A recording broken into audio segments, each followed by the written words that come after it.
Good morning. Today is Thursday, August 25.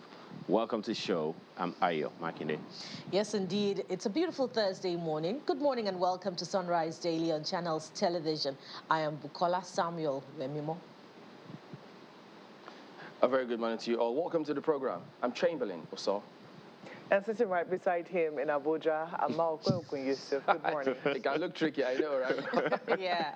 But you know, I don't know. Did you guys see those images of the falconets that were circulating? Goodness, I mean, when the optics first and foremost raises a lot of questions, and you definitely, even before you get to read through and look at why was that the case in the first place, it wasn't exactly really good. But there are huge challenges. And this was even coming through just after the president was talking about how it is that football is a national asset. And then you see our national assets being treated in that particular manner.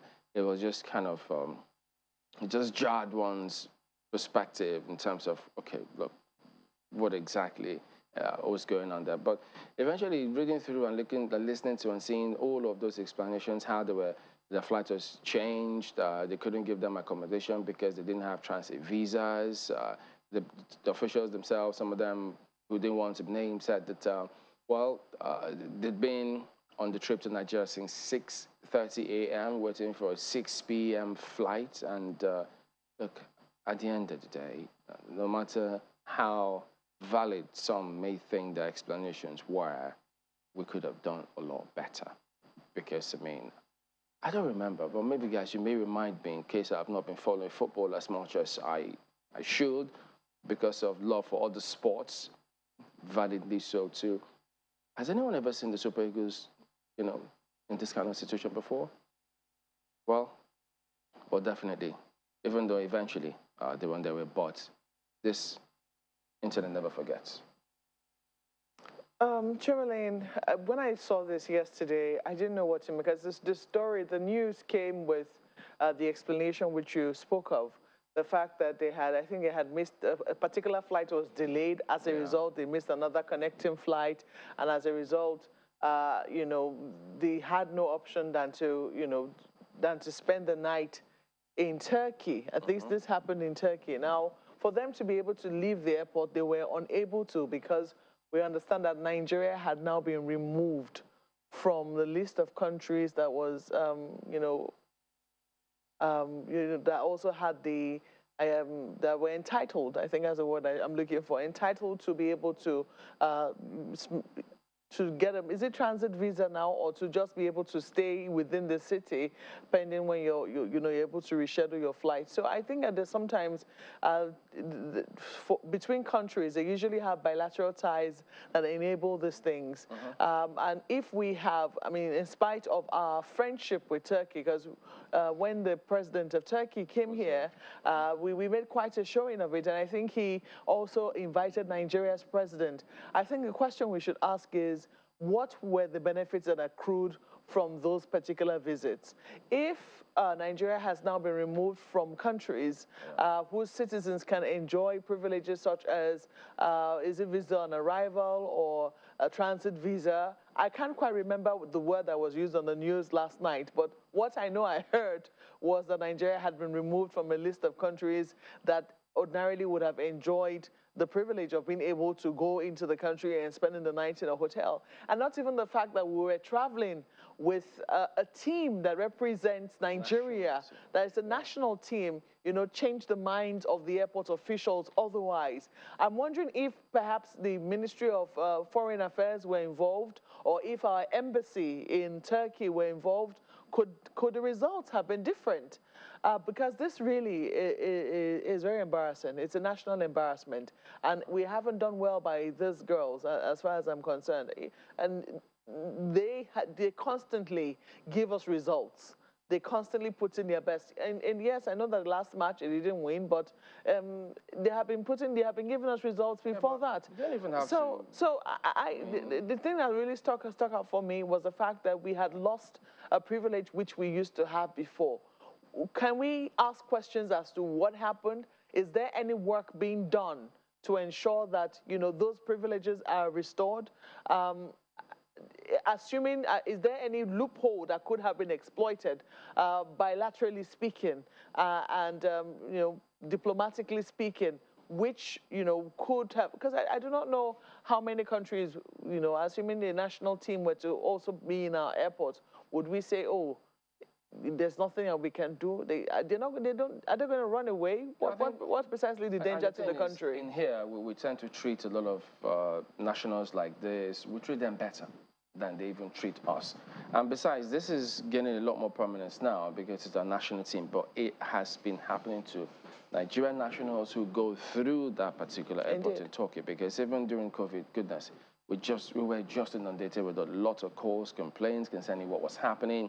So it wasn't really good. And you thought that, well, perhaps when you didn't hear a lot more of those narratives, you thought that it might have been resolved, only for you to see this. And so it just doesn't look good. And the question is, after this one, what are we doing about restoring all of those relationships that we have with countries like this? They were not even looking to stay in the country, just to provide, of course, it's basic provision of some sort of accommodation, which they could even overlook. They were not going into the country, but that just didn't happen. But guys, the issues you both have raised just point me to something that, you know, I caught on the news at 10 last night when the charged affairs, if I can use the term, for Nigeria in South Africa said that he wasn't aware that a member of the National Assembly was coming to South Africa, and of course, unfortunately,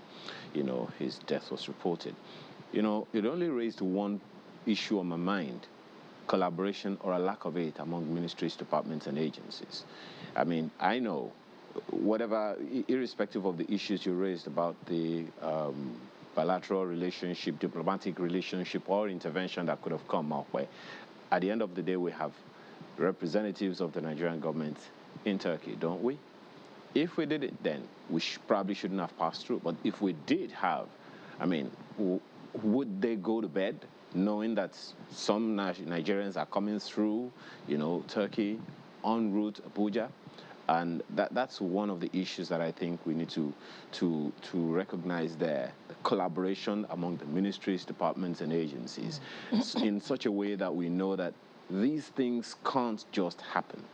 And then, Chamberlain, the first thing you said is very valid: the image of the nation. I don't even know if we pay enough attention to how important these things are. For God's sake, we're talking about the Federal Republic of Nigeria. And these ladies, these women are representing 200 million people. And they were literally lying down there at the airport. You know what that means to me? President Muhammadu Buhari was lying down there at the airports in Turkey. That's exactly, for me, that's what it means. And if we see things from this perspective, maybe officials who need to do some things will foresee those things and take care of them before they get as bad as, because Chamberlain is not just about the optics. It's about the representation. It's about the image of the Federal Republic of Nigeria. And if we treat ourselves like this, how do you expect anyone else to treat you? You know, you really don't need to go that far, you know, by making a comparison with the #1 citizen of the country. You only need to look within. And I like Chamberlain's, the way Chamberlain started off the discussion by just, you know, referring to how President Buhari describes the Super Falcons, that football is a national asset. How do we treat national assets at home? How do we treat critical national assets? How do we treat our refineries? How do we treat the management of crude oil? How do we treat the life of one Nigerian? The life of one Nigerian is a national asset, but how critical, but what value do we place on the life of one Nigerian at home? In the last, 11 years since the start of the fight against the insurgency, over 11,000 lives have been lost. But what are we doing about it? And it's the explanation given by the ministry, about how they missed their connecting flight is insufficient, because if we go way back, we'll also find that the same treatment has been given to other nationals, i.e. those who represented us excellently well in the just concluded games. It was the same story that we heard about, how they were stranded and all of that. Those pictures are not, they're not representing the image of the country well at all in the international community. So the same value placed on the life of the president, on the life of very important personalities, should be placed on those who represent us, and on the life of an individual, of a Nigerian individual, home and abroad. We should begin to place value on the important things and on Nigerians. Question then is, now that we know this happened, who was responsible? We need to ask that question. Malcolm, is another one of those questions we need to ask. And how do we ensure that such do not happen again? And let's just add that the elections are coming. The NFA elections, are coming. So this should be an issue that will determine, that should inform the decisions of those who are going to be voting for the new NFF president. I'm with you on that. Yeah. Well, that said, let's go to the papers, look at what the dailies are saying this morning.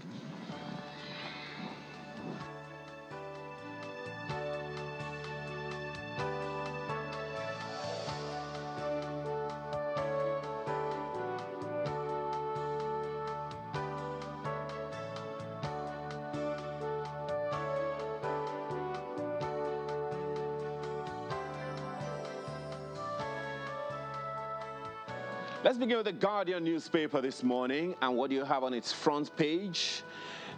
Not very palatable, but hey, it's the reality, and it's right there on the front page of the Guardian newspaper. Idle refineries workers earn 136 billion naira amid $3 billion upgrade cost. There's a word, Chamberlain, that you used to use, sunk costs. Is this one of them? I don't know, really. I'm just asking questions. Two riders there, community leaders lament local content violation, 2 million naira bribe per job slot. NNPC silent as stakeholders raise concerns over profitability refinery project. All of that is on the front page, continues on page 6 of the paper this morning. And a number of other stories on the front page. And let's just leave it there for The Guardian today. And from the Guardian newspapers, let's quickly take a look at the Nigerian Tribune. Politics is always interesting. It gets everyone talking. And this will get you both thinking and talking this morning. The big story is captioned this way: Wike tackles Lamido, accuses him of cracking wall of unity in PDP.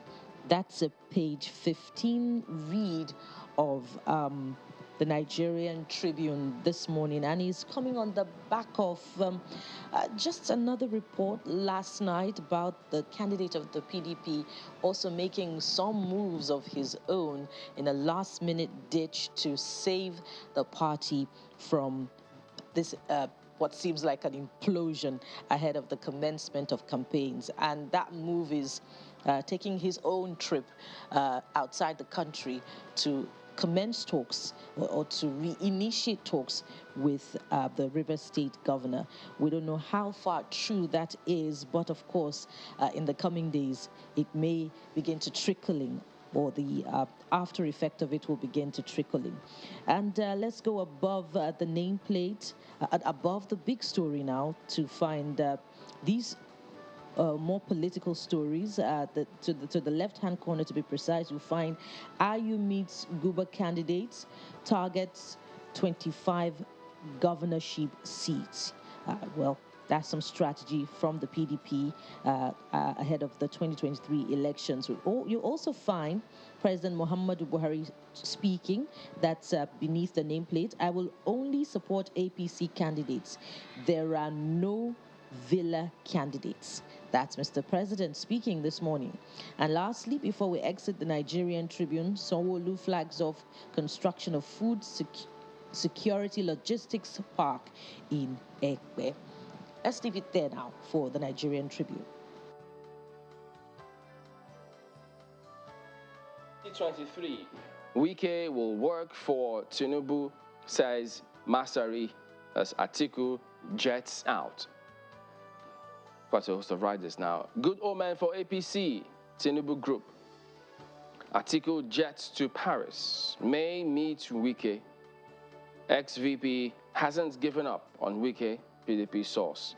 Says there's still room for reconciliation.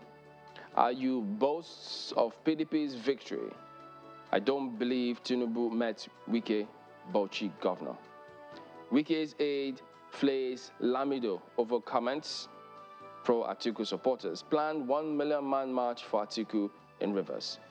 So you see, that's the thing with some of these kind of narratives in this political season, because you will get all sorts of narratives. And the way these things are, make it a lot more tricky, is that you'll always attribute it to a source and then if it goes awry, you know it will be difficult for you to redeem yourself from that, especially if those kind of narratives, because now, look at this. Now, they attribute the fact that ex-VP hasn't given up on Wike and possibly hasn't met him, or maybe Wike didn't meet Tinubu, to sources. But the one that says, I don't believe Tinubu met Wike, was accredited to Bauchi governor. So if you put that on the scale of preference, on the scale of believability, which one strikes you first? Which one is weightier? Especially when you look at the fact that it says Atiku jets to Paris. Yep. Paris, right? Yeah. May we meet Wike. Now take a look at New Telegraph, and he says this. Aftermath of Wike Tinubu meeting. Atiku in London. There you go. And fresh efforts to placate Wike. So where precisely are they? Are they in London or are they in Paris? It's sometimes unclear. I know that they can't be at the border. maybe one. That is also a possibility. Maybe they're speaking somewhere at the border. Somebody is on the verge of France. The other person is on the verge. I mean, actually, it's just a train ride and that links both of them. But so, I mean, can we just make up our minds, really?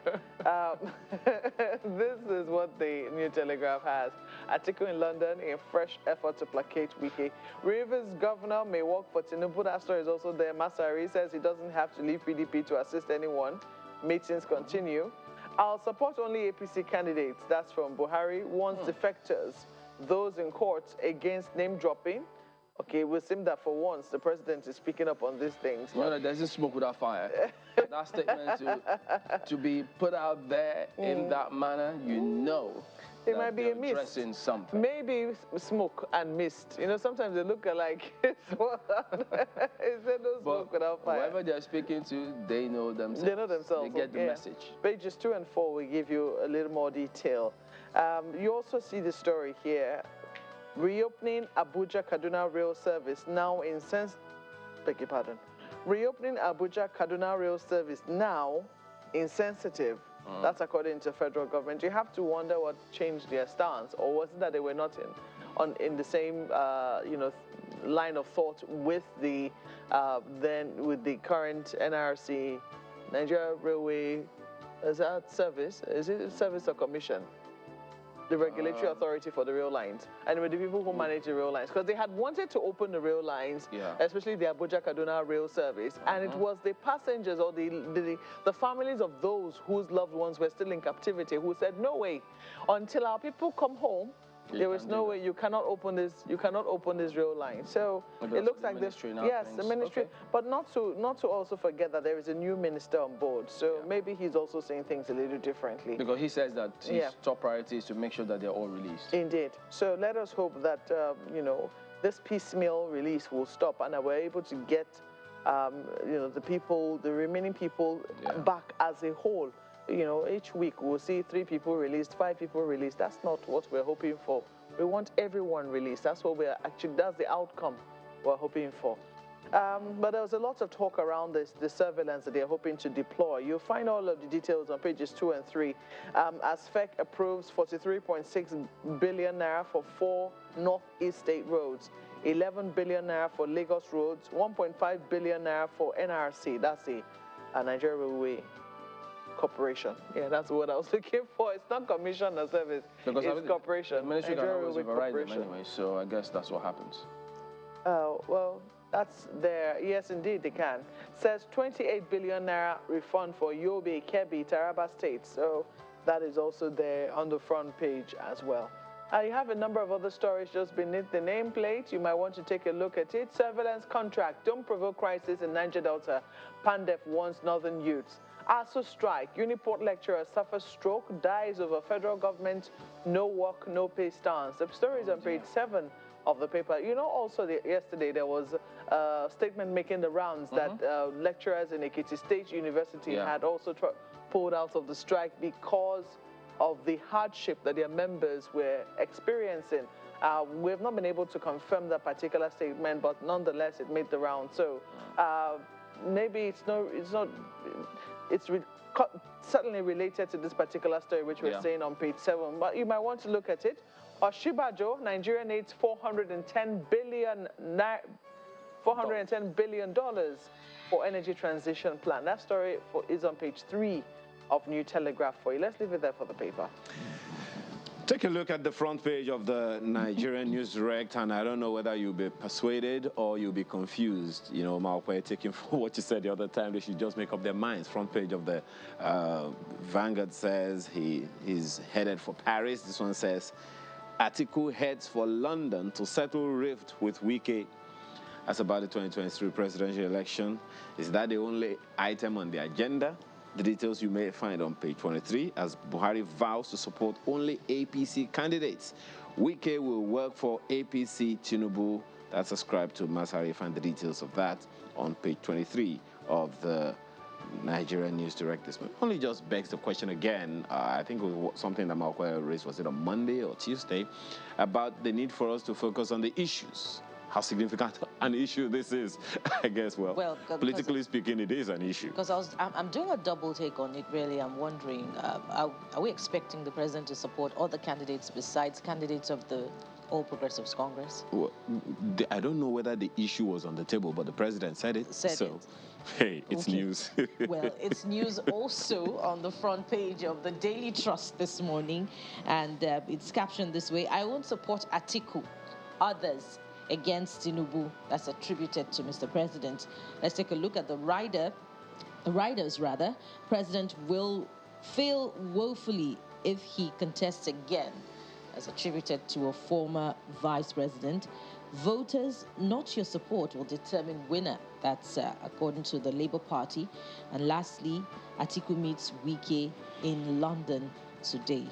Well, it's a page 4 read of the Nigerian Tribune if you want more details as to why the president is saying he won't support the candidate of the PDP. Okay, let's go beneath the nameplate of, not the nameplates now, the bottom strip. There's some stories that will interest you. FG moves concessioning of Abuja, Kaduna rail surveillance. You recall the Minister of Transport was saying recently that rail services will not resume until the federal government is able to assure travelers of a more secure travel experience. Well, we'll see how that goes. And the one following it right after says, Ministry, NFF blame FIFA as falconets stranded at Istanbul airport. Are we also going to blame FIFA for the loss of the falconets, Ayo? Someone should just come out and say, it's my fault. Finish. And we'll forgive you. Just own up. If they didn't have jerseys, we will blame FIFA as well. Someone should just own up. I really don't understand. And lastly, NDDC director in EFCC net over 25 billion naira fraud. That's it for the Daily Trust newspapers this morning. Take a look at leadership newspaper next. PDP crisis. After Tinubu's London meeting with Wike, Atiku heads for UK. Look at this right there. I'm not aware he's coming to London, says campaign spokesperson. You know which of them is in London, right? He's on a business trip, ascribed to an aide. You're subverting party's unity, Wike tells Lamido in the same breath. Ayu meets governorship candidates, but for your state's governor, who we understand wasn't at the meeting. So that's a big lead on the front page of leadership here today. But then you also see 53 broadcast stations. Suspense as NBC deadline expires. I mean, Labour was talking about how they need to revisit the licensing fees, how challenging it is for them to pay, and perhaps that could be the main challenge why that has not been met. This obligation of payment has not been met. So that is leadership today. This is what you would find. It's a completely different story from most. Alleged 25 billion naira fraud. EFCC grills NDDC's accounts director. That's what you have on the front page. Shocking revelation from forensic audit report. Fund allegedly diverted through tax remittances. Find the details of that story on page 4 of the paper today. Still talking money. Under that picture, one of the stories you find there, NAN's executive bags jail term for 195 million naira internet fraud. Stories on page 14. Question you want to ask is, where's that coming from? What's that about? It's NAN's executive, 195 million naira internet fraud. Is it because of the ASU strike? I don't know. I'm just saying. Let's just say that it's a sign of the times.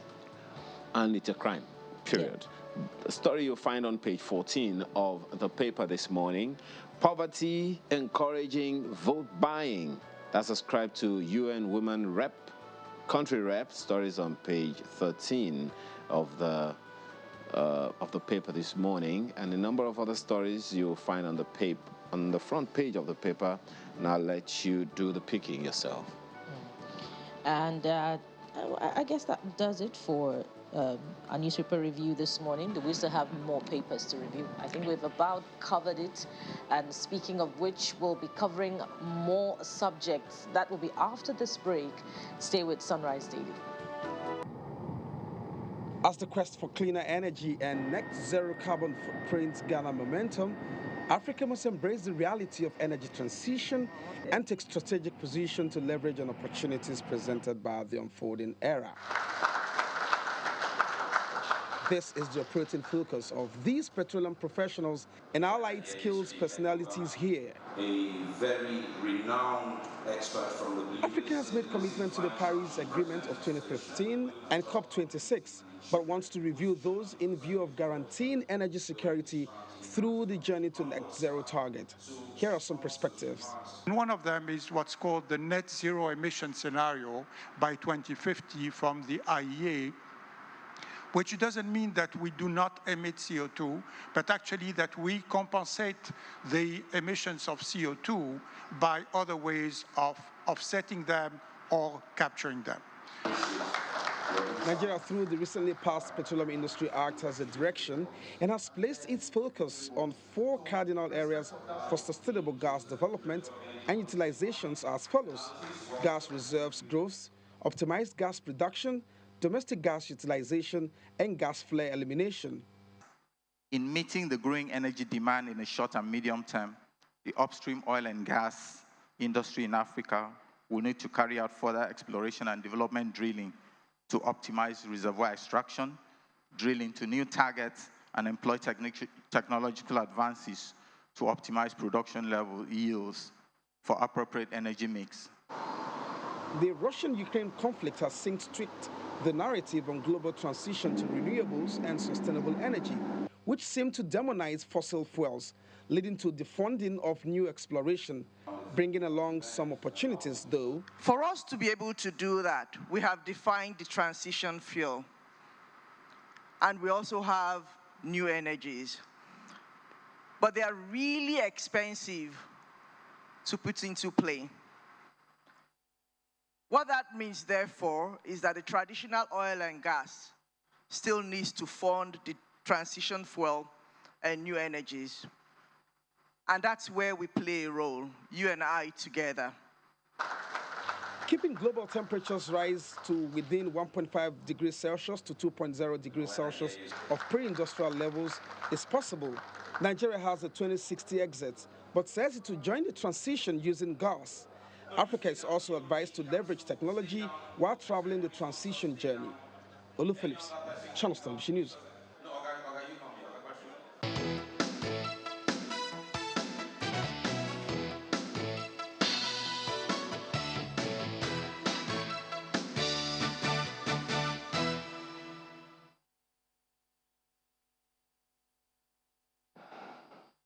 All right, welcome back. Yes, that is where we are starting off today. The energy transition plan, policy, program, we'll talk about that. So they'll shed as much light as possible. So we got a lady and two gentlemen joining us to shed light on this subject matter. Larry Shashere, SSA to the President on coordination and planning. Then Salisu Dairu is a Director, National Council on Climate Change. He's here in Abuja Studios alongside Larry. And then we also have Professor Yemi Oke, who is of the Energy and Electricity Law Department, University of Lagos. He joins us virtually. Good morning, Prof. Thank you for joining us on the program. Well, Larry and Doctor, good morning as well to you both. So perhaps to start from Larry, just let's understand this concept first and foremost, energy transition, because, I mean, we know different scenarios and plans of what we're currently on at the moment. So if you could start from there, just letting us know the mindset, the concept of this energy transition in the first instance. Well, the energy transition plan is a tool that we have developed. It's a data-driven tool and plan that helps us chart our pathway to achieving net zero emissions by 2060. Globally, the commitment is for countries, a number of countries have committed to achieving net zero by 2050. But because we took a data-driven approach, we found that it was realistic for Nigeria to achieve net zero by 2060. I think some other countries have even committed to it as far away as 2070. And really the objectives of defining this pathway for ourselves is to ensure that we balance our two objectives of ensuring that our people have energy access as well as achieving the milestones on the global commitment to achieving net zero as well. As we know, climate change has a significant impact on countries like ours in terms of agriculture and similar. So that's really what the plan is.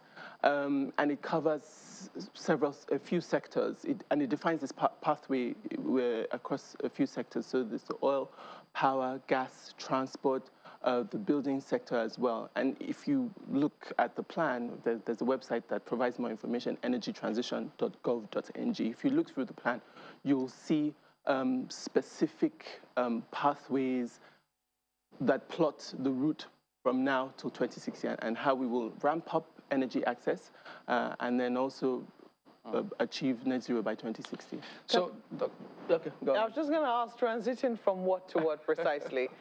Because for a lot of Nigerians, when it comes to energy, the first thing that comes to your mind is electricity at the minimum. And we know that a lot of our electricity comes from renewable sources. I mean, the one that government provides, water, the hydro dams, and also gas, which is supposed to be cleaner than any other source. But because of the inefficiencies in this sector, we are now forced to use other, fuels, petrol and diesel, which are not very efficient and which also pollute our environment. So what precisely is government hoping to transit from? That's exactly right. We do depend a lot on petrol and diesel generators at the moment. So we need to move from that to gas. And that's the premise. That's the premise of the Nigerian position on a just energy transition. We are prioritizing gas in our transition. We want to increase our base load. We want to increase the use of gas, which is cleaner than using petrol and diesel in our energy transition. If we ramp up the use of gas, fossil fuels, to some people, if we ramp up the use of gas by 2030, 2035, we create a stable baseload, and then we can start to increase substantially the renewable feedstock into our power profile or our energy profile, if you like. Yes, I was just about to come to him because I could see that he wanted to speak to that. Yeah, you see, the idea is from where we are at the moment, the gas and the diesel are very, very heavy polluters. And the transition is to a cleaner energy. And in addition to what Larry has just told us, we are also working within the context of this plan to solarize the energy system to a very large extent, of which, we have this combined benefit of having a cleaner energy and then also fulfilling all the obligations that the president has made with respect to Nigeria's nationally determined contributions towards the global, management of climate change to live or to keep, the temperatures, below 2%, 2 degrees centigrade, prior to the industrial period. So we have quite a number of trajectories, that are based on this. And as Lanre rightly pointed out, this is a plan that has gone through very intensive studies and backed by a lot of data and information. So that helps to. If I could jump in, help us reconcile that with what the minister said, Minister of State for Petroleum Resources, that we're not going to ditch our energy resources to please those who want us to transit, probably Western countries. Yeah, but if you look at the trajectory, we're in 2022, and this target is towards 2060. So the transition, ditching means at this particular moment, we are going to abandon the existing energy base for the country.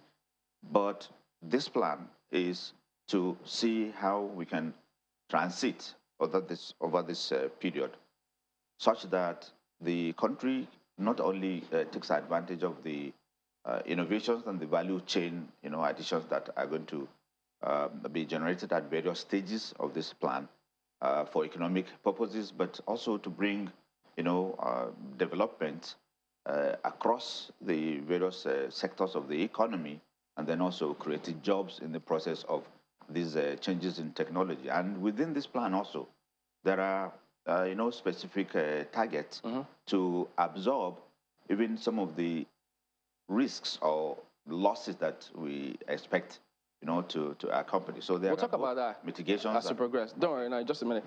We've got Professor Oke also waiting in the wings to weigh in on the matter. Prof, go ahead, please. How does this come across to you?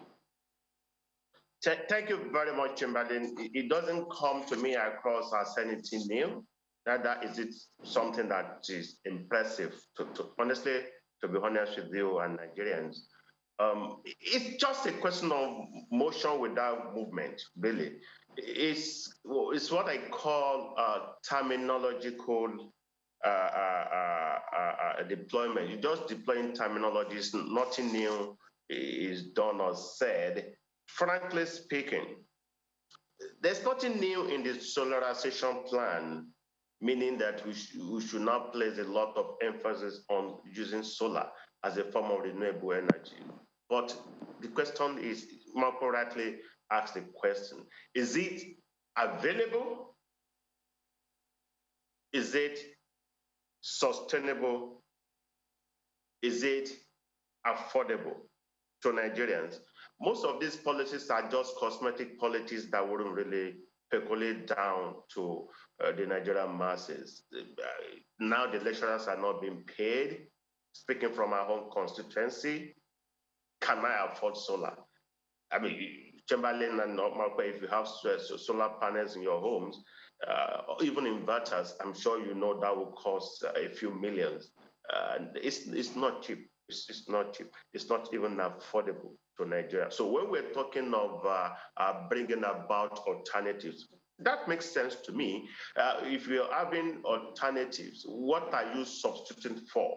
Are you moving from frying pan to fire? Nigerians, even when power sector is privatized, because that's the main thing, we thought it's going to be a kind of an El Dorado, like Nigerians will have easy access to power, affordable, sustainable, and reliable. But our hearts are broken. All right, let's see if we can get some clarity from here. If you say there's nothing new about it. So, Larry, you want to respond to that? Yes, thanks so much. I'm not sure what Professor Oke was referring to. I hear him say a solarization plan. This is the energy transition plan. And just to be clear, and it goes back to your question earlier, what are we transiting from? To be clear, it sounds as though it's just another renewable energy off-grid plan. That's not what it is. It acknowledges, for sure, that there are challenges, there are energy deficits in our country. Unfortunately, I regret to report that over 90 million people in our country don't have access to energy. And that's exactly what this plan does. It seeks to ensure that we achieve energy access while achieving net zero at the same time. So again, if you look at the plan, the idea is to prioritize gas, because gas is the fastest way, is the easiest way, and frankly, it's the cleanest way for us in this country with such huge, significant deposits of gas to achieve energy access in a short space of time. So the idea is to ramp up the use of gas by 2030, 2035, when we have a strong baseload, a strong grid that will drive economic development, that will drive industry. We then start to introduce renewables so that we increase the significant we increase the portion of renewables in our energy profile. This plan, I mean, I think he was talking about a lot of motion with no action. I'm not quite sure what that was. But so the plan, just in terms of cost, the plan will cost about $410 billion above current spending levels. This translates to about $10 billion a year. And that's what the Energy Transition Working Group that His Excellency the Vice President chairs has set as an objective for itself, to raise awareness and funding for the plan that has specific projects that are now scoped, projects that will immediately help us increase energy capacity, and also that will not add to emissions.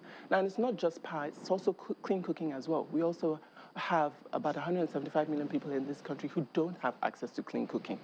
Using gas is important. At the moment, we need to transit. You asked the question, what are we transiting from? We need to transit from using wood fuel to cook to using gas. So I know that they have been, this is not the first time. I mean, I know that what is happening now is a little different in the sense that the vice president is the one who's chairing this and also trying to make sure that different government ministries are coming together to synergize.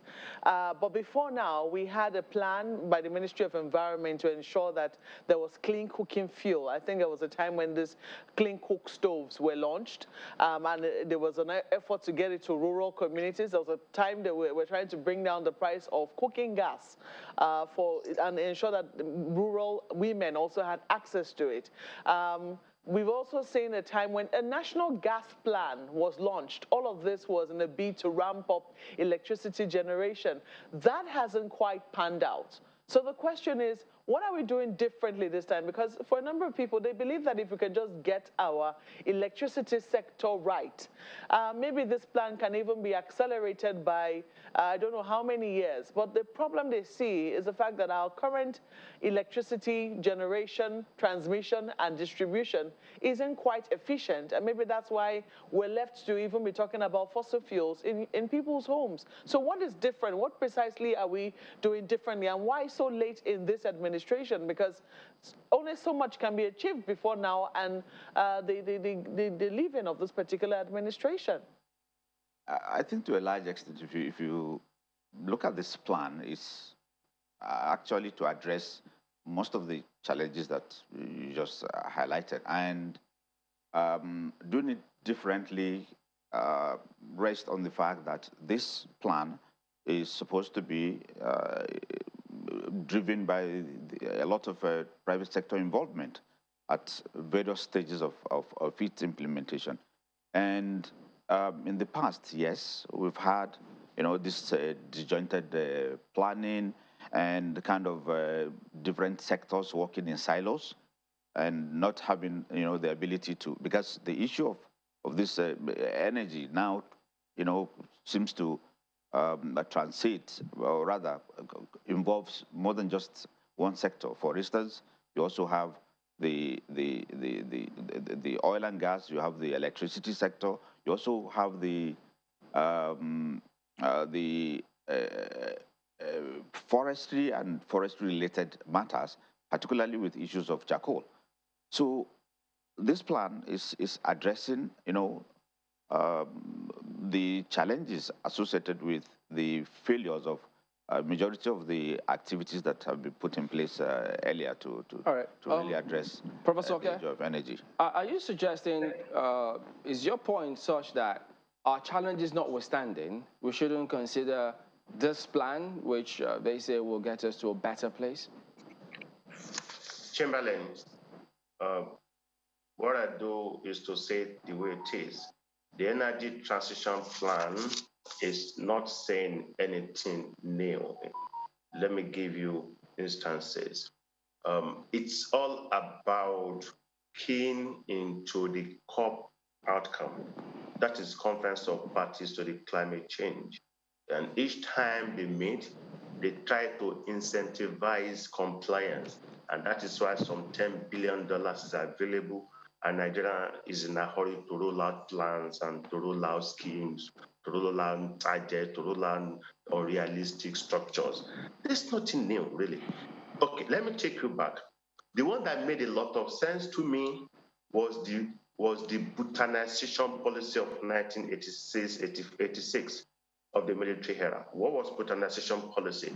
Bhutanization policy was a policy to bring about intensive usage of cooking gas, liquefied petroleum gas, LPG, and they set up LPG depots in about 19 cities, Ilorin, everywhere.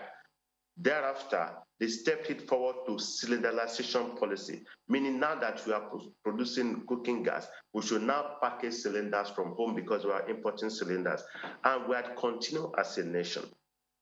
Years back, now we're still talking of domestic cooking gas as an alternative to fossil fuel, greener, cleaner energy. That's nothing new. We've had those fine policies that were abandoned, that were never properly implemented several decades ago. Now, we met at the Conference of Parties to Climate Change. Our monies are dangled at Nigerians, and now we're all about the bureaucracy start to roll out plans. It's all about domestic gas utilization, reducing levels of emission, and the incentives that go with it. As part of incentive, you have to scale up your pathways to sustainable energies, which talks about renewables, gas, but still, those solar to several options. The point is it readily available? Is it sustainable? Is it affordable to Nigerians? Affordability, sustainability, those are key issues to be asking. All right. Now we're planning, we are visioning kind of for the next political dispensation. Would that be reasonable? Would that be acceptable? Is that the path they want to do when they come on board? Because they've adopted a number of policies that hasn't worked. I'm sure they want to take a departure from the outgoing government. So it's all about the policy of the Conference of Party to Climate Change. All right, Prof. Rolling out plans, okay. Putting incentives. And Nigeria needs to do a few things to be able to attract the funding package. That's what brought about all these nomenclature changes. Nothing new, really. All right. From my outside. Just hold your thought. He's raising questions as to availability, sustainability, and is it going to be acceptable to those who you want to transition in the first instance? But just hang on, because we'll have colleagues in Lagos who equally have got questions for all of you. Go ahead, guys.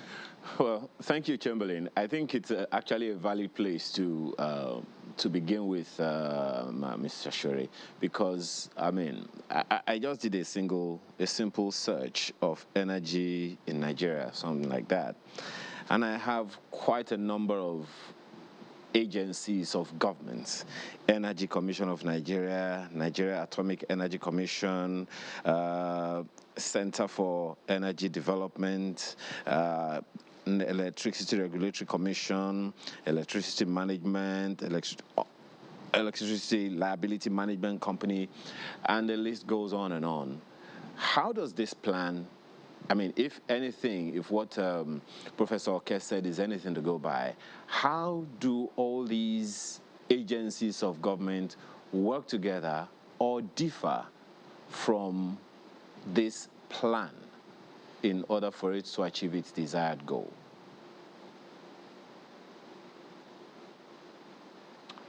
Thanks so much for that question. You're absolutely right.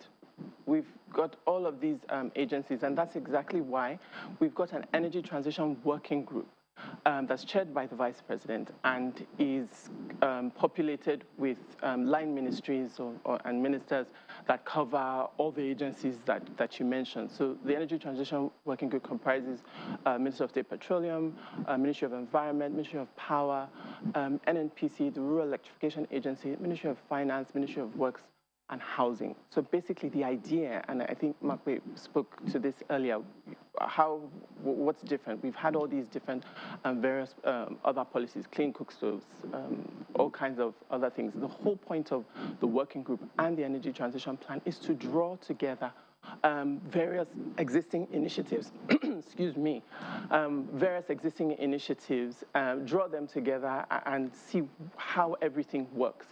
In terms of why this is happening at this time, how will the next government take it up? Well, the president committed to achieving net zero by 2060 at an international conference of parties last year. So Nigeria is bound by that.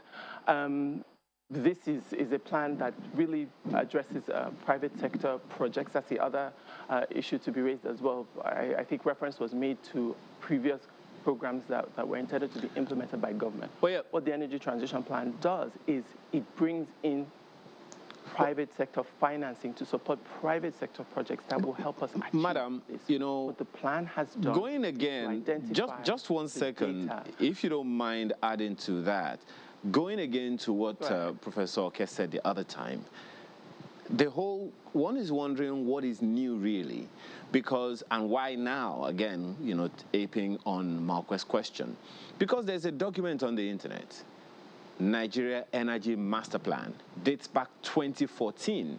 Most certainly that work didn't begin in 2014, must have begun much earlier than that.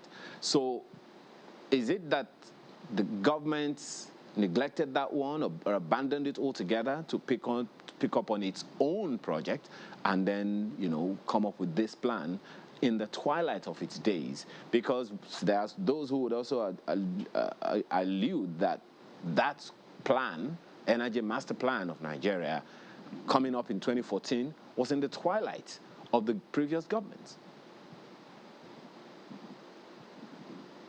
Well, I mean, in terms of timing, I mean, this was passed by the Federal Executive Council earlier this year, February 2022. Work has been going on it for certainly well over a year, perhaps 2 years. So in terms of timing, it's really just when it was completed. Again, these documents will be institutionalized. If there is another government in the transition, this will be handed over to them.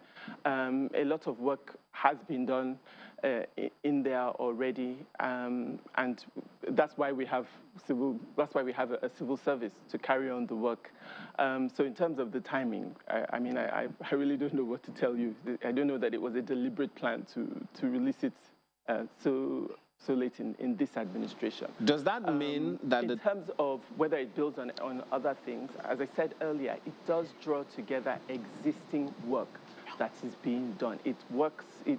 We've got apart from all the things you've mentioned, we've got the Solar Niger project. It takes that into consideration. So what it does is it takes all the work that we are doing at the moment. We've done so much work in REA with NNPC as well on the decade of gas, on the solar power Niger program that was in the economic sustainability plan that was passed in 2020. It brings together all of this and tries to cost it. It's really just trying to focus on what is the data saying? How are we going to increase energy access and at the same time ensure that we don't increase our emissions beyond the global commitments that we have made? But acknowledging that energy access is our priority because economic development is our priority, because jobs for our people is priority, because clean cooking for our people is priority. Well, I wonder, well, if in line with Ayo's question, it is the same document, or is it incorporating the same goals and objectives of the document from 2014? But so that we don't manage our time, I'd like to come to you, Mr. Dahiru. Really, I want us to talk about the deadline to achieving energy access, which is Sustainable Development Goal 7. We have just about 8 years to that. And with 2060, fast approaching. It may seem far, but it's upon us already. And consider, if you tie that to the amount that the Vice President announced as the projected cost to achieving energy by 2060. Is Nigeria not only playing catch-up and far behind in achieving that target?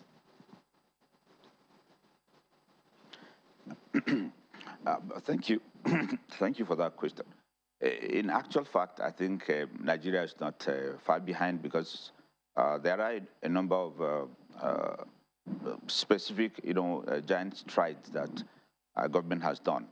But before responding to this, I just want to touch on some of the issues raised, particularly by Prof. and the last but one speaker from the Lagos end. That, I mean, there's nothing new. Yes, it's true there's nothing new.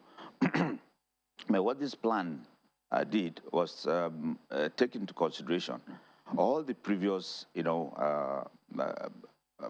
plans and projects that have been done, reviewed them, and then extracted, identified some of the issues or challenges that prevented them from working, and then incorporated them into this particular plan. Secondly, this is a plan that I think is also slightly different from what we had in the past. You reeled out, for instance, within the energy sector alone, the number of entities that are involved. And for this, the federal government, if you do recall, has done what is termed as probably the first time that a country in Africa has done, which is to put in place the National Climate Change Act, which now gives the two major factors that affected the project implementation in the past. One, the legal backing and the actual structure for implementing these activities, and two, providing a second, an alternative or a complementary funding mechanism that will help to ensure that these projects that are really central to Nigeria's economy are put by identifying the need to have a climate change fund to be established specifically for addressing and implementing these projects, and also to have an opportunity to establish the framework for a carbon market. Now, this particular energy transition plan is going to bring about massive reductions in emissions. And the choice of the energy sector to provide these emission reductions is because if you look at the profile, because this study also took a profile of the emissions, coming from the different sectors in the country. About 65% of it comes from the energy sector. So it provides Dahiru, the right. If I may come in there, Mr. Dahiru, if I may come in there, pardon me if I may come in there, it's a good thing you talk about funding, which is what we're going to head to. That'll be after we return from this break. And also you talked about, carbon emissions reduction. I think it's more important for Nigerians to have access to the energy in the first place before we get to carbon emission reduction. But we'll explore all of that aspect of the conversation. That will be after this break. We must take some messages now. Stay with Sunrise Daily.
Welcome back. It's still Sunrise Daily on Channels Television, and we're looking at the energy transition plan as announced by the Vice President yesterday, for which he says Nigeria requires $410 billion to transit. And we still have with us Mr.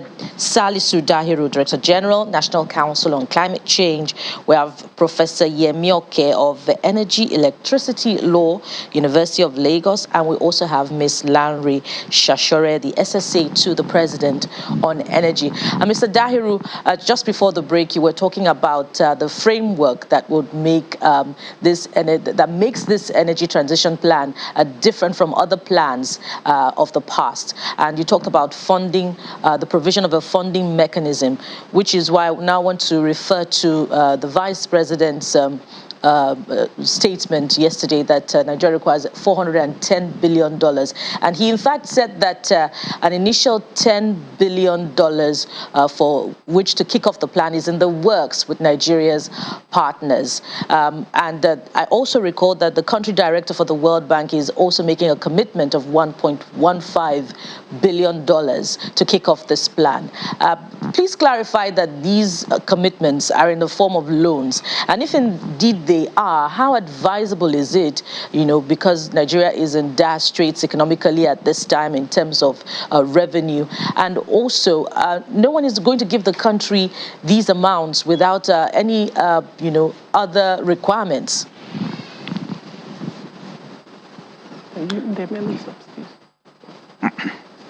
Okay, Lanre will also comment on this. First and foremost, you see, at the beginning of this program, Lanre and myself did highlight the fact that the energy transition plan is an aspect of our commitment under the NDCs and also our commitment to achieve a net zero emissions by 2060, not energy efficiency by 2060. So let's make that distinction. And for the fact that in doing this, we are looking at not just one target or one benefit. This is a beneficial, an activity or a project or a program that has multiple benefits running from revenues to development to value chains to job creation, and also climate-proofing our economy as a whole.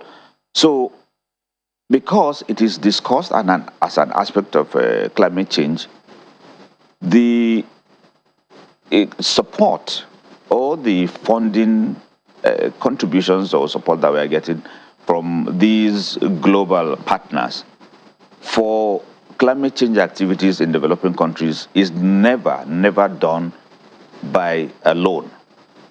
You cannot support Annex 1 countries, that is developed countries, supporting or involving themselves in activities to help reduce emissions in non-Annex 1 countries or developing countries like Nigeria.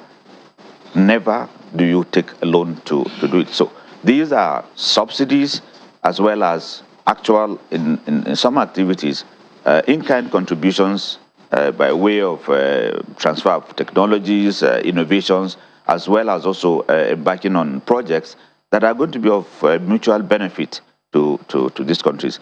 Yes, there's a give and take for developing countries to really provide this kind of support. There's also some takeaway for them because they're also offsetting the emissions associated with their own economy. So this is a big gamut of things happening.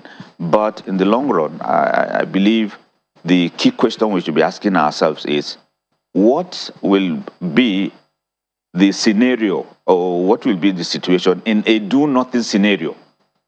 Where we are at the moment, should we remain where we are? Hold on, Mr. Dahiru. Continue to pollute? Mr. Dahiru, you just acknowledged that there's a give and take in the funding commitment. What's the take if we give?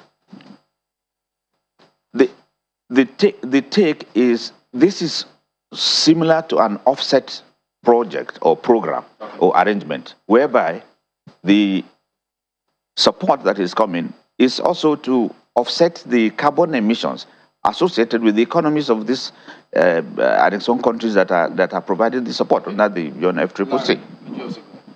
No, I haven't got a great deal to add. Just to be clear that a lot of the projects in the energy transition plan are private sector projects. The objective is to raise private sector financing for these projects, so projects that already exist. So really the goal is to support actors who are working in the various sectors, in oil, in gas, in power, in renewables, to really just do more. So for example, companies like solar, those who are solar power developers and similar. So it's really a private sector focused plan as well. Professor Oke, what would you recommend as we begin winding down now? It's not very clear there, but I guess you guys can hear me. Yeah, we can. My views is a question of not getting our national priorities right. And I'm sorry to say this. Nigeria is not even ranked when it comes to carbon emission. The West is heavy emitters of carbon, and they agree the climate change. And from time to time, they try to cut developing countries to slow down their own development so that the world is not dangerously polluted. Nigeria hasn't really emitted.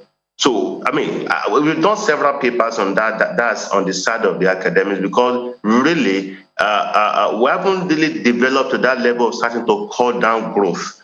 But the developed country will quickly dangle some dollars at us so that we can comply with those things from COP meetings and the rest. My position is this. When we talk of gas utilization, we can't meet our domestic gas demand, even when domestic gas obligations is written into the Petroleum Industry Act. Developed countries are talking of really incentivizing compliance at the level of electric cars, charging point, and what have you. But let's face our own challenge as a nation, which is essentially power. Most power is generated from gas. Gas is an international commodity.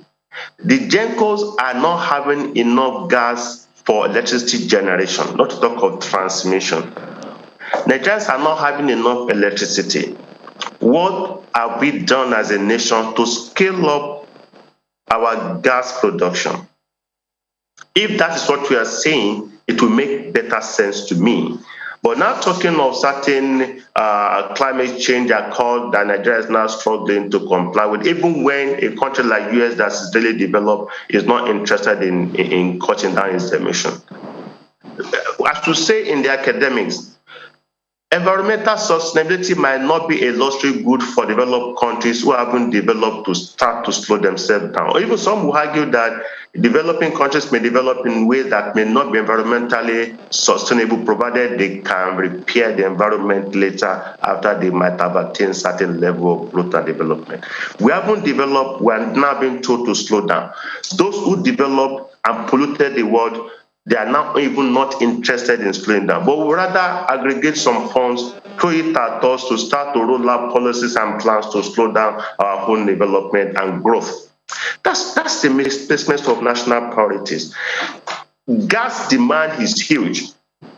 You are telling gas producers to sell to domestic companies and for homes and industries in Nigeria, and it costs an average of X amount to export it as an international commodity, and you're asking them to sell to domestic use at a loss. They're not going to answer that. So that's the challenge, because most of the gas that is generated they're sold at international markets at prevailing international prices. We can't definitely have enough gas for our use at home. And those are the challenges. Even Mokwe mentioned it, we should focus on our own national priorities.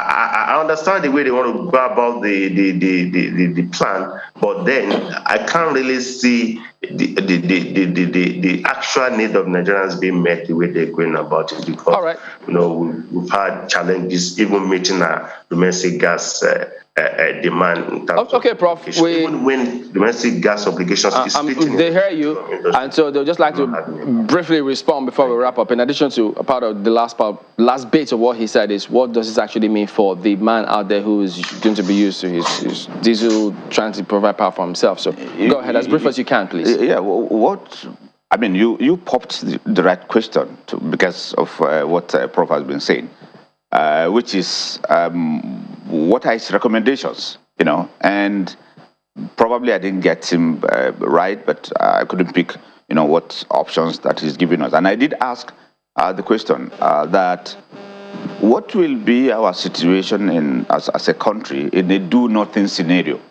based on, all the challenges that we highlighted here. And like we keep, repeating about this plan, the idea is to have a deviation from what our attitudes have been with disjointed development. So we see within this plan an opportunity to right a lot of the wrongs associated with previous program implementations, and we intend to do that. And the key issue, the key objective is access to energy. All right. So I don't know what else. Briefly, Larry, go ahead. Are we being asked to slow down first and foremost? Does this plan also involve a slowing down? No. Exactly. That's just it. It does not. And he talks about putting Nigeria's priorities in front. That's exactly what it tries to do. It says that gas is important to us in this country, not only because it is our livelihood, but because it is the fastest way we can reach energy access for all of our people who don't have power. So that's the very first thing. It prioritizes gas. It says to the world that in our transition, we will prioritize gas usage. So and a lot less on what? On diesel? And a lot less on diesel and petrol. Because we can power more. We can do more with gas. We can have a stable source of base power. We can have a stable base load if we ramp up gas. So that's just it. We're trying to crowd in investment for that, to ramp up energy usage, so that by 2035 or thereabouts, we will start to introduce renewables. I agree, we are not a huge emitter of gas, but guess what? We are part of a community of countries we have our own obligations, A. B, we are also one of the people who experience the harshest impact. All right. Of it. So we do have a responsibility in that regard. We have to anchor at those points, even though, there are several other challenges, even with the diesel and fuel that was supposed to lay a lot less emphasis on and focus on gas, wondering what that will ultimately mean to the average person out there by 2060, which is when this target also anchors. Well, we have to thank you all. Larry Shashore is the SSA to the President on Coordination and Planning. Salisu Dahiru, Director, National Council on Climate Change, as well as Professor Yemi Oke of Energy and Electricity Law Department, University of Lagos. Thank you all for your time here today. Give us a moment, everyone. Thanks for having me. Right, we will be back.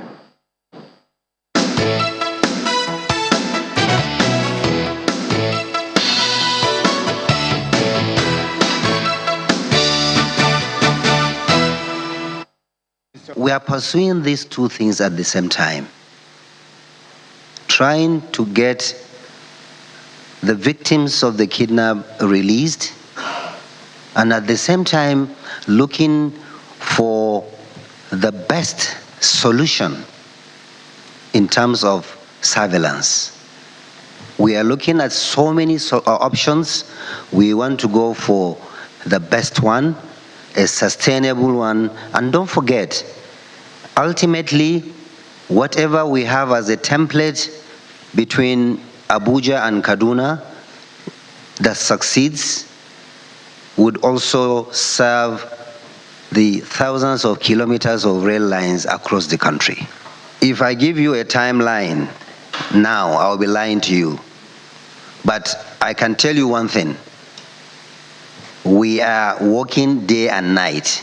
For goodness sake, wouldn't it be insensitive of us to resume these services, even if security surveillance was in place, as long as some members, some citizens of this country spend days and nights weeping over their loved ones that are held in the bush? The federal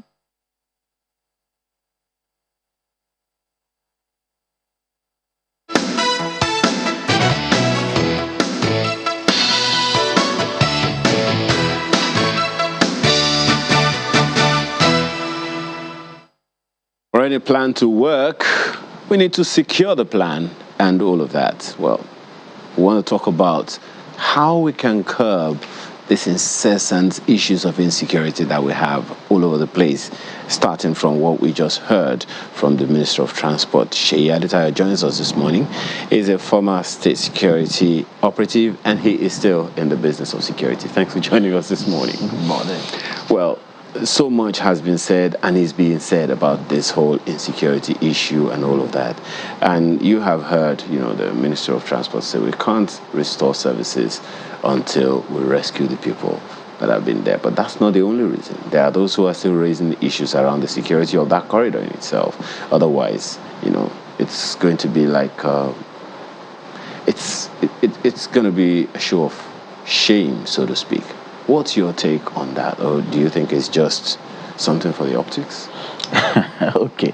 So if you look at what he said, he spoke about the security surveillance system, and that the only reason why he cannot guarantee the resumption of the service is because we still having some people there that even when those equipment are installed.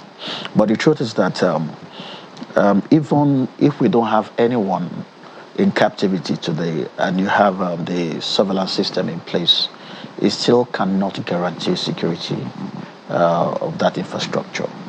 So we need to understand the fact that what they are installing is supposed to be part of the project ab initio. It is not right for you to build such infrastructure without a surveillance system on it. So the surveillance system itself is not meant to guarantee protection against this type of threat.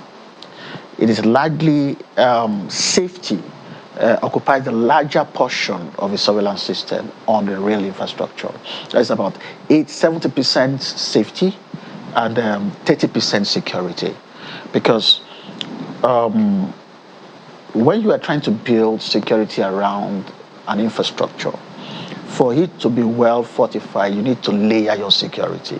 That is from the nucleus, and then you extend it externally, such that there are going to be certain level of protection that will ward off attack or alert you before the threat gets to the center. Now, if you look at the rail infrastructure, one, it occupies a large expanse of land. Two, it's a moving infrastructure. That is, the nucleus of it is the rail line and the coach that carries the people. So what a surveillance system does is that, one, it helps you to be able to identify the people through maybe passenger information system. Then you have cameras with different types of sensors that those that will be able to manage, monitor sensitivity on the rail line, where certain level of pressure will show that something, one activity is taking place, and the camera will focus on it. But if you look at the kind of threats we are looking at, the kind of threat that we are faced with is not the kind of threat that this will solve. So essentially you are saying that government did not foresee, the authorities did not foresee this kind of threat? Well, we still have to look at the design of our rail infrastructure from the beginning. Was it incorporated? Was it planned that this will be installed in phases? Because if you remember, the immediate past Minister of Information said that they designed the surveillance system and they couldn't get approval. So was it part of the initial design? Was it that money was not released, full money was not released for full implementation? So this particular... I'm a little confused, because some of these rail lines are not new. They were inherited from the old Nigerian Railway Corporation. Wouldn't that be the case? Some were built. I said some were not new. Some of them are not new. Some of them have been in existence. Perhaps if there was some kind of threat analysis, that okay, this could happen based on this kind of insecurity issues or challenges that we've been having since 2009. Possibly this kind of thing could happen. Possibly if these guys are rooted out, they could begin to take on soft targets such as infrastructure and things like that.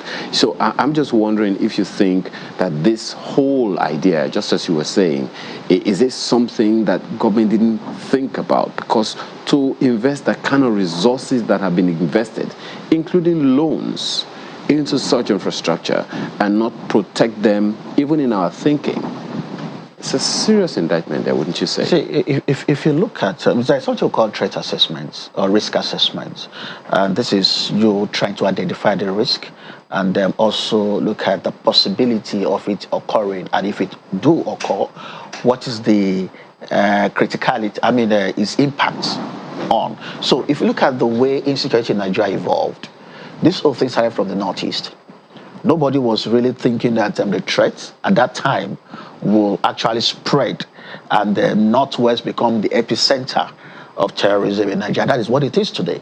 So we're talking about a nation that insecurity is evolving. Forgive me. I'm surprised that you would say that we didn't see it coming and that no one would ever have thought, because the Metatsine riots, wasn't it somewhere around the Northwest that it all started in the first place, back in the 80s? But the threat then, the threat around that it didn't come in this dimension. Yes. We're talking about threats now, or non-state actors that are now attacking critical infrastructure. Mr. Adetayo, if I may come in there, recall that well before the March 28th attack by the terrorists, the kidnappers on the Abuja-Kaduna train, that route had, experienced some level of threat from last year when the train in transit was shot at.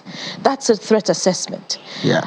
And also, the minister had, warned that there may be attacks he had given intelligence, on the Abuja-Kaduna train. That a threat assessment. So this lack of planning and preparation, and it's been 6 months, even though you talk about the complexity of installing security equipment and provision of security for the surveillance equipment itself, doesn't it speak to a lack of vision and lack of planning, since we have all of these warning trajectories? You didn't get what I was trying to say. I did. No, what I'm trying to say is that there's been sufficient was it not part of the plan ab initio? And you know, this rail project, it don't start with this government. It started with the previous government. So, and I said, me and you, we've not seen what the master plan looks like. So I said it could be part of it from the beginning. You know, in Nigeria, we have issues about releasing of money, the way we implement projects. Okay, let's do phase 1, phase 2. Maybe security was involved, and this component was part of maybe 3rd phase or 4th phase of the implementation. We do not know.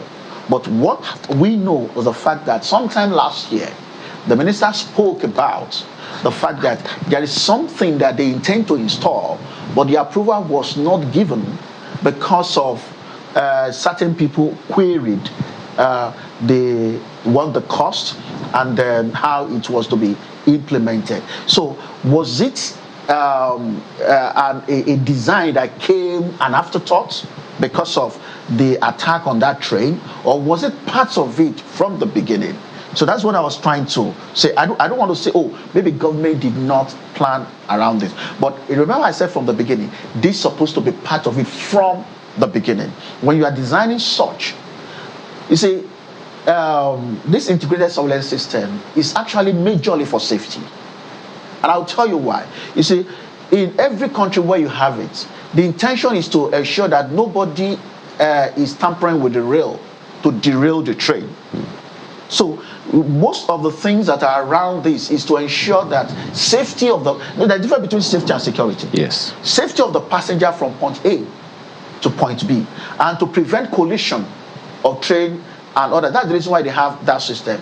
The 30% security component is to ensure that you don't bring threat from outside into the train system. Inside the train? Inside the train. Okay. By checking the passenger, having the information of all the passengers, then being able to watch and see what is happening around it. But, you know, in those advanced countries, this kind of threats, they are not readily imminent, unlike we have it in Nigeria. So if we are talking about this for Lagos-Ibadan rail system, wow, spot on. Okay. But if you are talking about Kaduna, Abuja track, it will not solve the current problem until other security solutions are incorporated. The questions are myriad, Mr. Adetayo, and I know that we'll still have a couple of people in Abuja with my other colleagues. But when you say that this, train, you're talking about safety over security. Meanwhile, these rails run through various communities. One would question whether or not there is some kind of buy-in of government or of the corporation, the railway corporation, of the people to join in protecting the infrastructure, because how is it possible that such things, so people will go into those communities and through communities to those rail lines, and people didn't raise any? It goes beyond NRC. You see, what NRC is supposed to do is what they are talking about now. Theirs is provide infrastructure, provide surveillance system on infrastructure. It's not the responsibility of the government through its security networks to ensure that there is peace, there is security along the corridor, which will protect the investments. Which will protect the infrastructure. Okay. It's like this adage that says that a bed that perched on the rope, if the rope is not settled, the bed cannot be settled. Okay. So that is issue around that corridor. Let's settle a number of messages right now. Then we'll be right back to take the rest of it. Stay with us.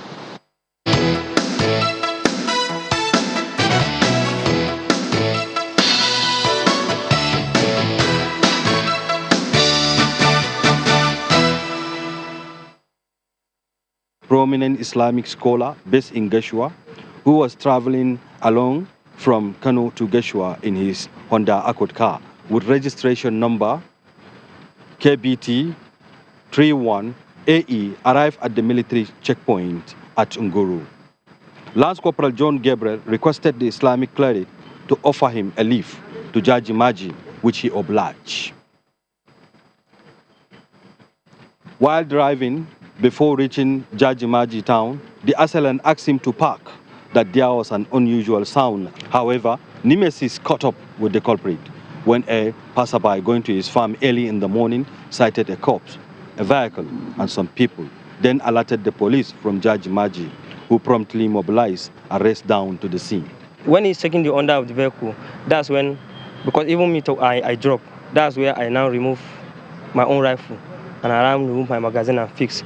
So I now asked him to, what of the back tire? Did you check the back tire or we should just go? He said, let him check the back tire. So as he's trying to cross over to the back tire through the passenger side, that's where I removed my rifle and I pointed at him. He now asked me, what have I done to you? What have I done? I said, you didn't do anything. Did you want to kill me? I said, oh, no, I don't want to kill you. He kept quiet. So I now fired warning shot. I fired up, thinking that it will scare him so that he will run away. At that spot now, the car is still steaming. It's not off. The car is still steaming. The car is not off yet. So when I fired a warning shot, thinking that the man will run away, but the man did not run away. So at that spot now, when he want to go, when the man want to run because of the first shot, when he want to run away and enter a vehicle, I now fired a second shot on his arm.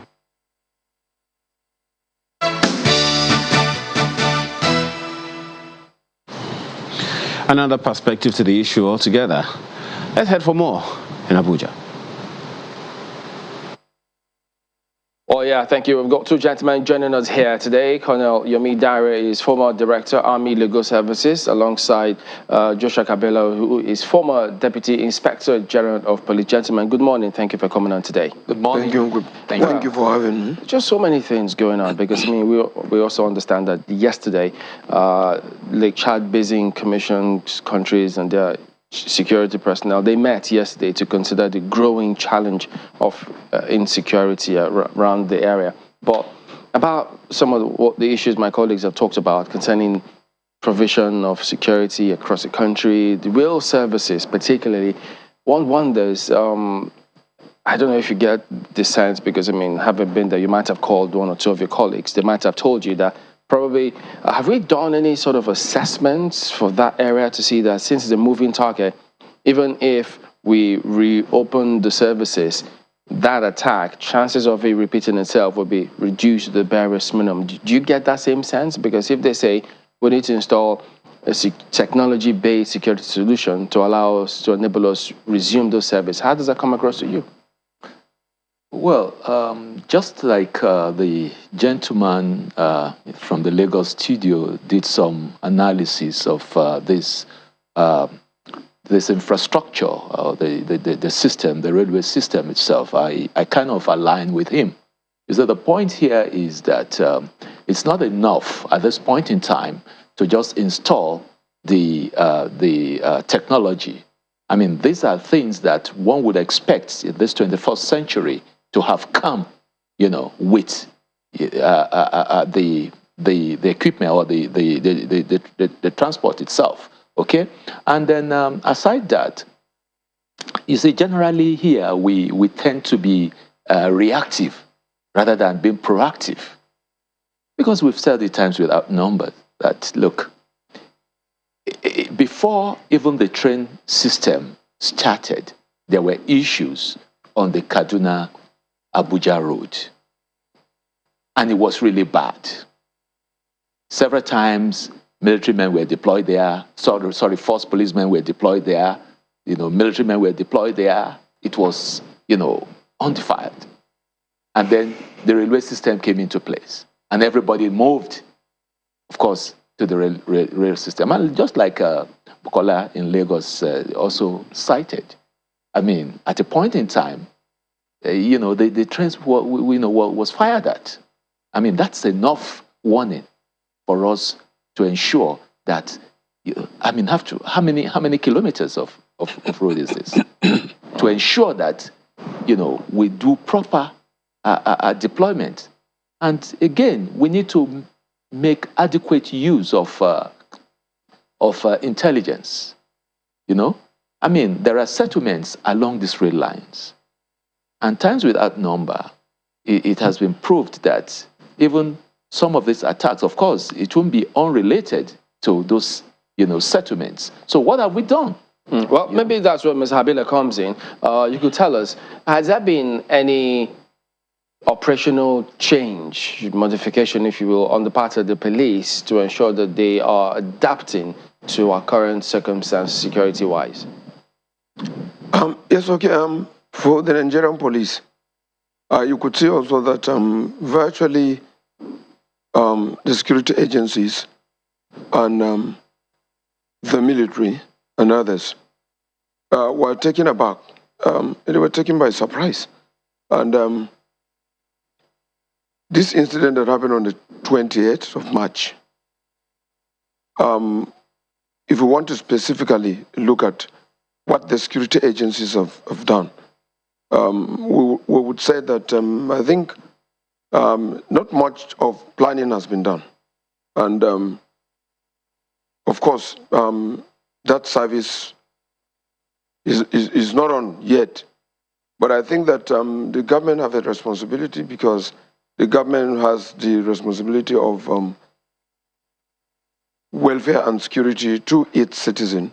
The citizen also must tinker with the But Ms. Abela, when you say not much has been done, we were taken by surprise, you've been there in the service.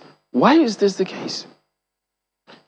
You see, the manner in which this crime was executed, it requires that the local communities around that area, because they came on a motorcycle.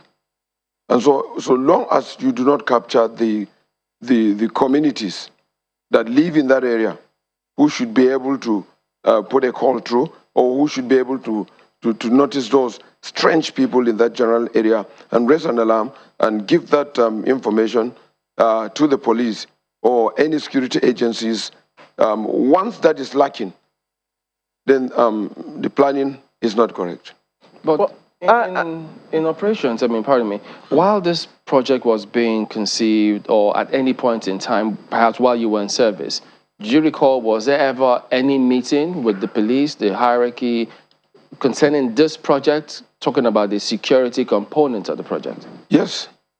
When this service was to take off, there was some discussion and take off or being planned. Being planned. Oh, okay. Yes. The transport ministry had contemplated the idea of training what we call train marshal. But I think they were waiting for one or two things, and it never took off. Otherwise, I am very sure that police officers were trained and returned and posted to assist with security within the coaches in the train. But then there was this arrangement again that such people should be trained specially and deployed and known as train marshals. What about along the corridor?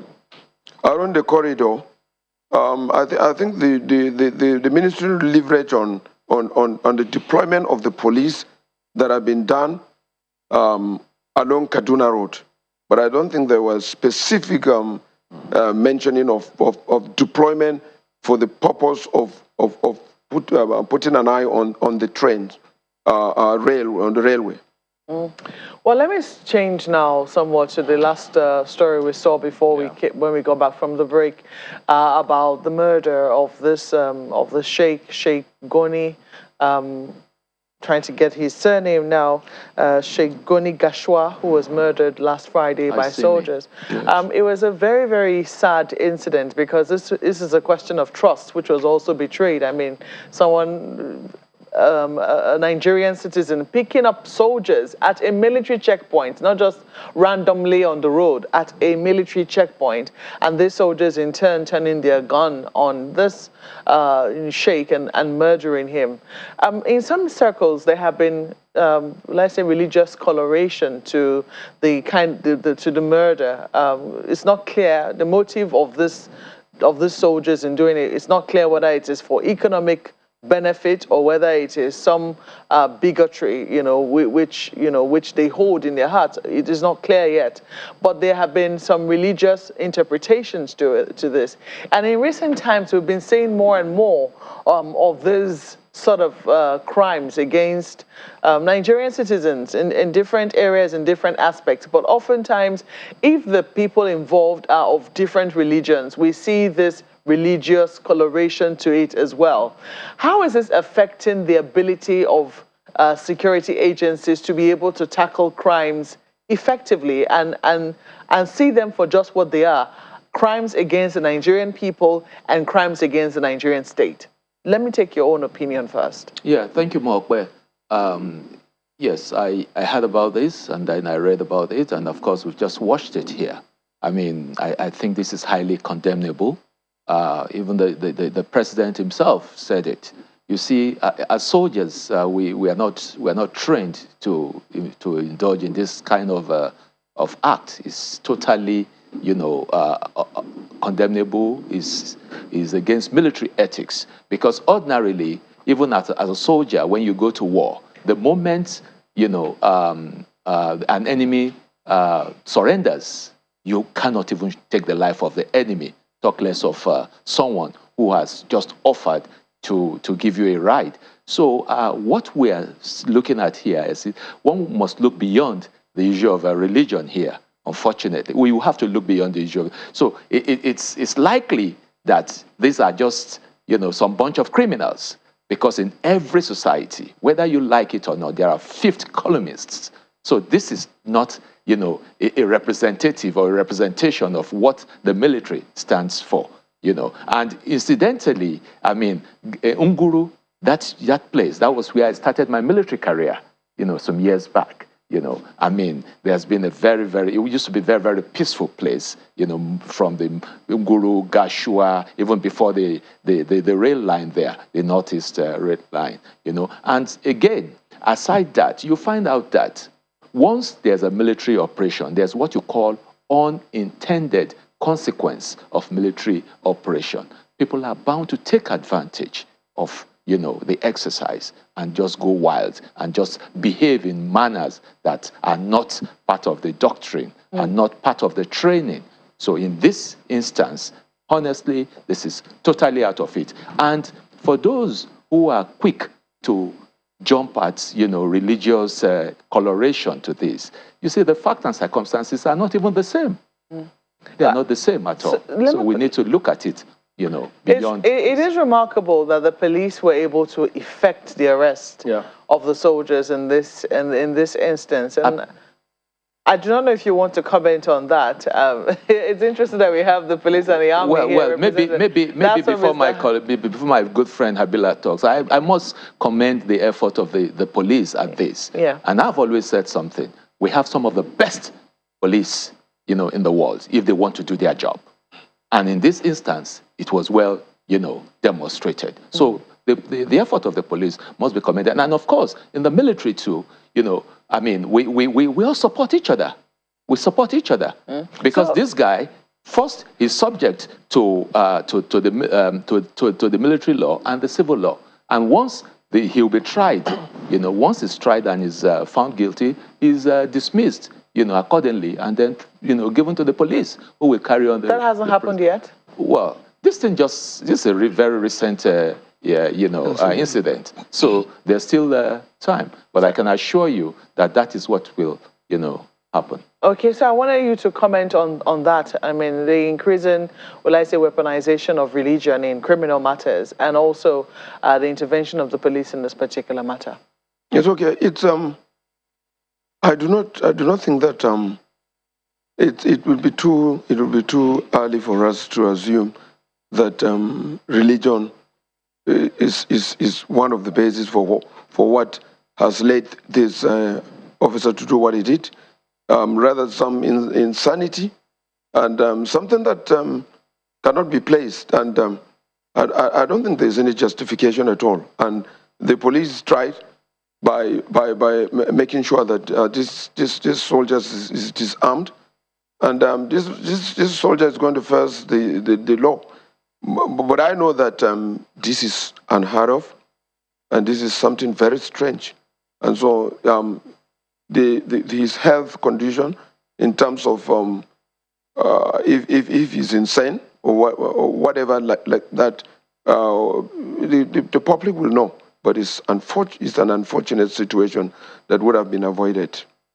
Is it going to be tenable for him in the army if he pleads insanity? Insanity? Well, or some sort of mental condition?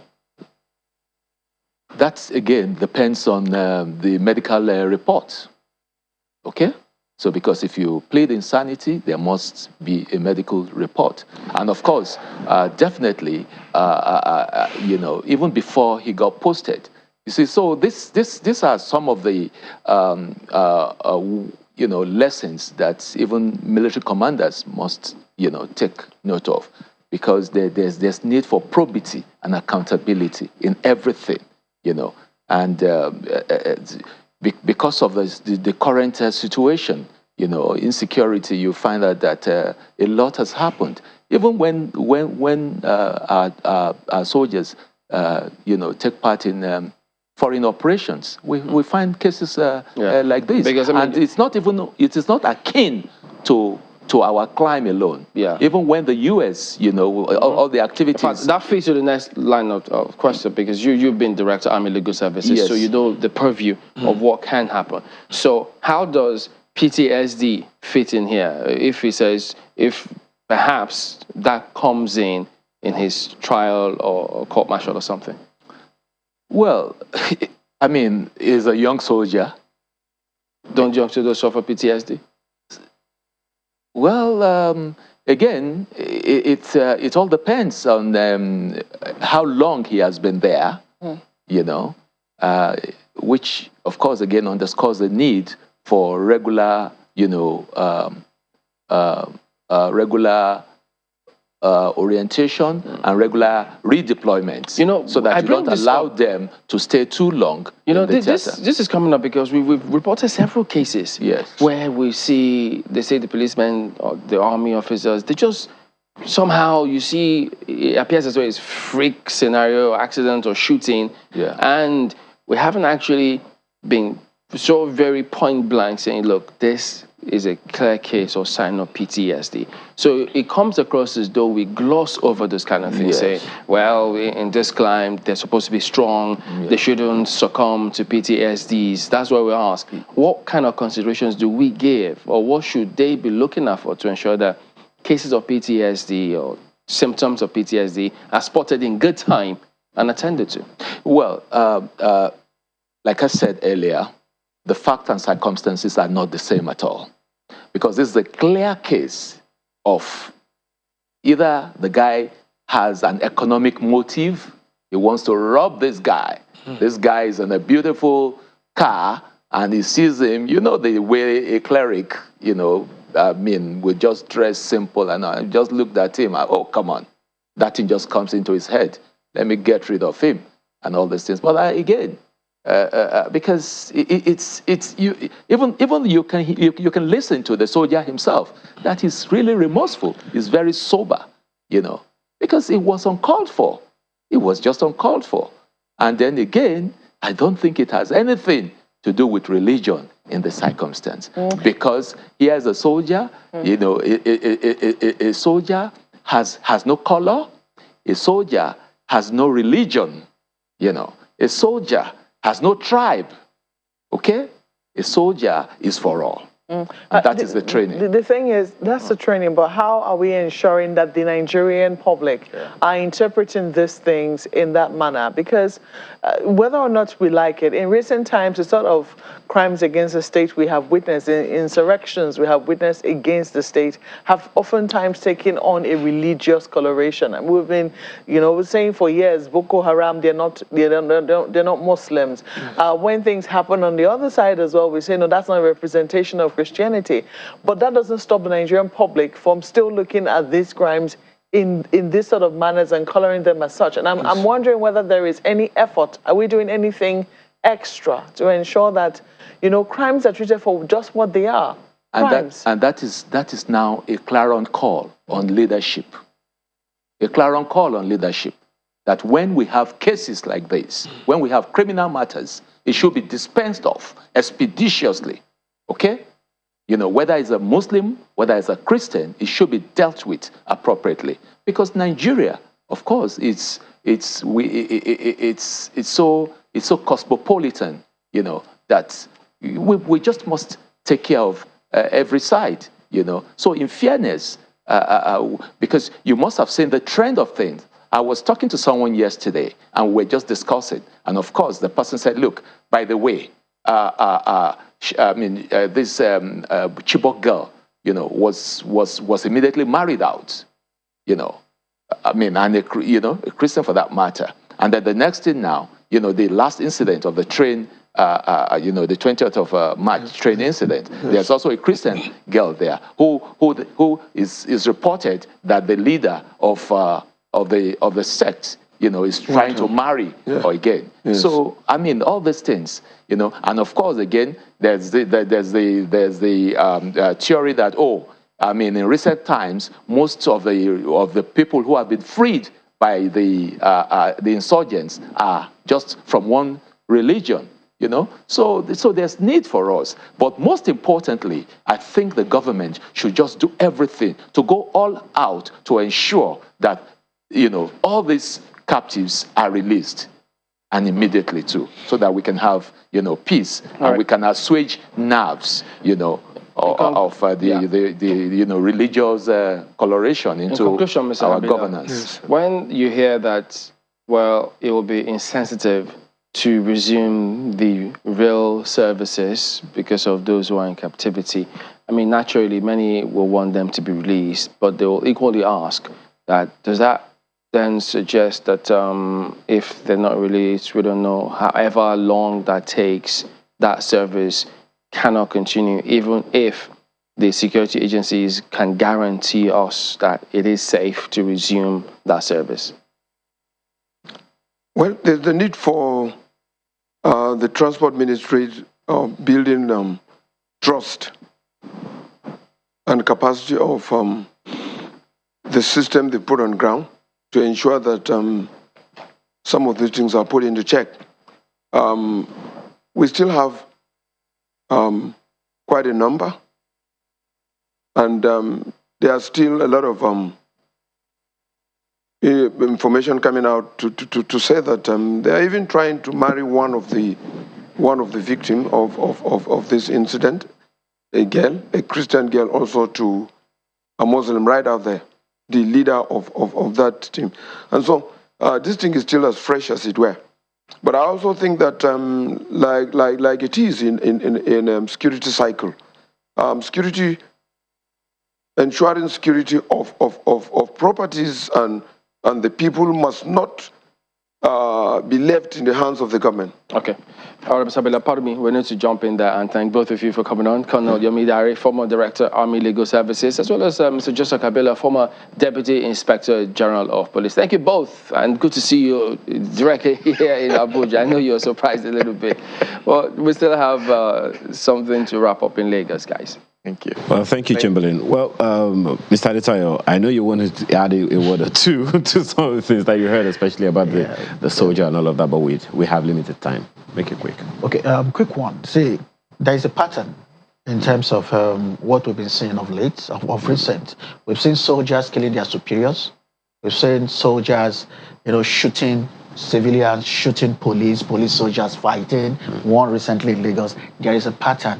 We can't just wish it away and say PTSD or trauma, some form of trauma is not involved. And you don't look at an incident and say, oh, this one. We see. I expect that let us look at this case very well and critically, because the way psychologists will look at this matter is different from the way a lawyer will look at it. So you think there's a psychology gap? For someone to shoot someone that has there is a line of killing. The moment you cross that line, there is a problem in Nigeria. We don't give trauma therapy to our law enforcement officers and soldiers. The moment you kill someone, you're already traumatized. It's going to be a phase of trauma you are facing. And there are a lot of stressors around the process of you going to war, several things. And then... Yeah, we really have to, I'm sorry, Bukola, we really have to wait. We're completely out of time. Time is out. We're out of time. We have to thank you very much, Mr. Shea Adetayo, for being a part of our conversation this morning. He's a former state security operative. Thank you so much for your time today. Thank you. Well, a few messages. You want to take the first one? This one especially, that is from, is it Penwasa? One of them. Okay, this one is from Gregory Adeniji. Okay, he says about surveillance cameras and insecurity, it'll appear as if government is just interested in spending money and awarding contracts. The key thing in our failure to curb insecurity and kidnapping is the response time. Sometimes attacks take up several hours before rescue or response reaches the location. So we need a standing force, properly equipped with helicopters and superior ammunition to eliminate attackers. Do we have time to take the rest? Yes, go ahead. Okay, so this one is from Victor Owo, and it's very brief. It says, security is everybody's business. If you see something, say something. Crime and criminality, that will be no tribe or religion.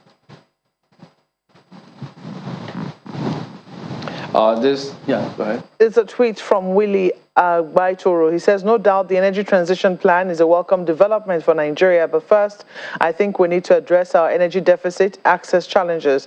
Perhaps that will put us in a good position to be able to meet our net zero commitment by 2060.